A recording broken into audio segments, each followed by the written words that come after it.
Hey guys, good morning. Just wanted to pop on here real quick to talk about whether or not you actually need a functional test. And obviously, we really love functional testing over here. I really do think it can give you some answers as far as what's going on with your health and your symptoms. Obviously, there's a root cause component of it, but I do think getting that data can give you just more of a direct path as far as what to do and what to focus on, because there's a million ways to get healthy. There are a million different things that you could try and do, but I think with that data, it can be really helpful for creating that targeted approach and focusing on X, Y, and Z that is actually going to move the dial.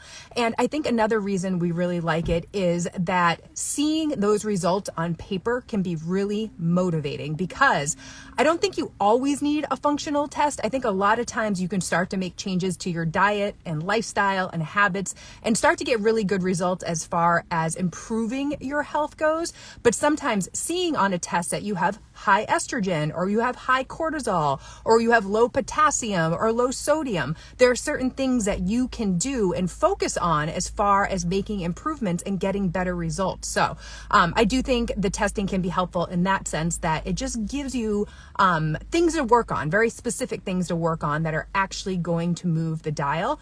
But if you are not willing to make these changes, there's no point of running these tests. And that's what I say to our clients all the time. Like, you can run these tests, get all this data, but if you're not willing to change, or you're not willing to do things differently, what is the point? You're not, you wasted money on these tests. So you have to be in that space where you are going to make changes and you are going to work towards improving your health. And I can honestly tell you, coming from, this ulcerative colitis journey that I've been on for more than a decade, I have spent, Mal and I estimated, probably about $100,000 trying to get better.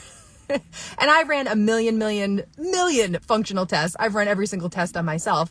And I can honestly say there were times that I was not ready to change. And it got to a point where my health was so bad, I had no choice, like literally no choice. Like, I couldn't leave the house to go grocery shopping without worrying where a bathroom was.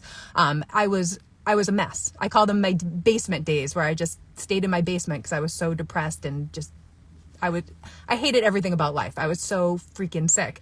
But anyways, I don't think I necessarily needed those tests to make changes as far as sitting on the couch, going to bed, getting more sleep, going to therapy. There were a lot of things that those tests didn't tell me that I really needed to do. Of course, there were things on those tests that, yes, gave me a targeted approach as far as what to focus on. But man, I really had to get to a point where I was ready to make those changes. So this was my little spiel, my little pep talk. If you are somebody who has been, quote unquote, doing things right and doing all the right things, but you're not seeing results, or you're really struggling with symptoms as far as your health goes. So like PMS symptoms, anxiety, mood swings, water retention, GI issues, constipation, low energy, being cold all the time, your hair falling out, low libido, having real issues, losing weight or just gaining weight out of nowhere.